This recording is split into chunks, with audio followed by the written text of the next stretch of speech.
கங் கணபதியே நம. அனைவருக்கும் வணக்கம். கந்த புராணத்தின் இந்த பதிவை உங்களுடன் பகிர்ந்து கொள்வதில் மிக்க மகிழ்ச்சி அடைகிறேன். இச்சாசக்தியாகிய வள்ளியும் கிரியாசக்தியாக தெய்வானையும் விளங்க ஞானவேல் தாங்கி மயில் வாகனத்தில் வலம் வரும் முருகப் பெருமானை நம் மன வாகனத்தில் ஏற்றி வைப்போம். 16 பேறுகளையும் தன் 12 கைகளாலும் வாரி வழங்குவான் நம் வடிவேலன். கந்த புராணம் 7 உபதேச காண்டம். அதில் 76 காளியின் போராட்டம். ஒரு சமயம் சப்த ரிஷிகளும் தேவேந்திரனை பார்த்துவிட்டு போவதற்காக ஸ்வர்கலோகத்திற்கு வந்தார்கள். அவர்களை வரவேற்று உபசரித்து வணங்கி வழிபட்ட தேவேந்திரன் அவர்களை நோக்கி, தவஞானிகளே, உங்களுடைய வருகையினால் நான் மிகவும் பாக்கியம் செய்தவனாக ஆனேன். சகல மனோ விருப்பங்களையும் நான் விரைவில் அடைய பெற்றவனாகி விட்டேன். இருந்தாலும் தங்களை நான் ஒரு வரம் தந்தருளும்படி வேண்டுகிறேன். அதாவது தேவர்கள், மானிடர்கள், பித்ருக்கள் முதலான நாங்கள் அனைவரும் சிநேக பாவத்துடனேயே இருந்து வருகிறோம். அதை போலவே அசுரர்கள், ராட்சர்கள், பிசாசர்கள் முதலான அனைவரும் நட்புறவுடனேயே இருந்து வருகிறார்கள்.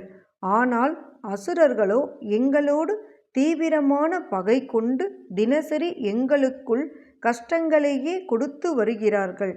எங்களுக்கு ஏற்பட்டிருக்கும் இன்னல்களை போக்கி அருள வேண்டியது தங்களுடைய கடமையாகும்.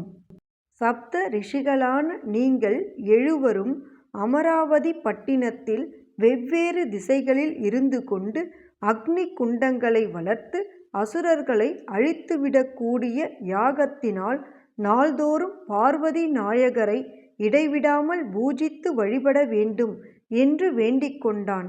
இந்திரனே, எங்களுடைய நித்திய கர்மானுஷ்டானங்களை கைவிட்டுவிட்டு நாங்கள் இந்த அமராவதி பட்டினத்தில் எப்படி எந்நேரமும் தங்கியிருக்க முடியும்? உடனே தேவேந்திரன், தவசீலர்களே, நீங்கள் அனைவரும் எனக்காக வேண்டி இங்கேயே தங்கியிருந்து கொண்டு கைலாசபதியை வணங்கி பூஜித்து வர வேண்டும். சிறந்த முனிவர்களான உங்களுக்கு அனுஷ்டானங்கள் என்று என்னதான் இருக்க முடியும் என்று சொன்னான்.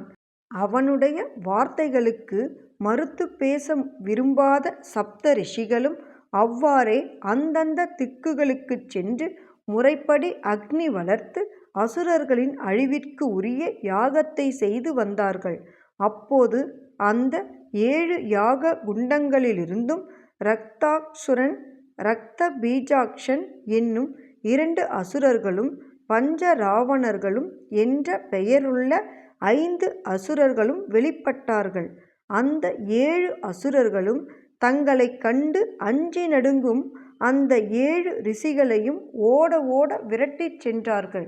பிறகு அவர்கள் அந்த ரிஷிகளை விட்டுவிட்டு இந்திரலோகத்திற்கு சென்று அங்கிருந்து ஓடிச் செல்ல முயன்ற இந்திரன் முதலான தேவர்கள் அனைவரையும் பலவந்தமாக பிடித்து அவர்களின் தலையில் பலமாக ஓங்கியடித்து அந்த பட்டினத்தையும் சூறையாடினார்கள்.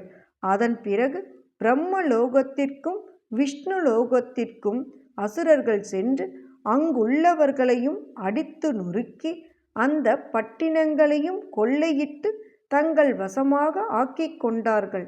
அதன் பிறகு அவர்கள் சகல ஜீவராசிகளையும் துன்புறுத்தி வருவதையே தங்கள் வழக்கமாக ஆக்கிக் கொண்டார்கள். அதை கண்ட சப்த ரிஷிகளும் பிரம்மா, விஷ்ணு, இந்திரன் முதலான திக் பாலகர்களும் அந்த அசுரர்களுடைய தொல்லைகளிலிருந்து விடுபடுவதற்காக பரமேஸ்வரரை வணங்கி பூஜித்து கைலயங்கிரியை அடைந்து இறைவனின் திருச்சந்நிதியில் வந்து நின்று அவரிடம் தாங்கள் படும் இன்னல்களை குறித்து முறையிட்டு கொண்டார்கள். அப்போது கருணை கடலான கங்காதரர் அவர்களை நோக்கி, தேவர்களே, தேவேந்திரன் தன் நன்மையின் பொருட்டு என்னை பூஜித்து வணங்கி வரும் சப்த ரிஷிகளையும் அசுரர்களை அழித்துவிடக்கூடிய யாகத்தை செய்யும்படியாக பலவந்தமாக ஏவி விட்டான் அல்லவா? இப்போது அந்த யாகமே விபரீதமாகி பிரம்மா, விஷ்ணு, இந்திரன் முதலான அனைவருக்கும் கெடுதியையே விளைவிக்கும்படி ஆகிவிட்டது என்று சொல்லிவிட்டு கைகொட்டி சிரித்தார்கள்.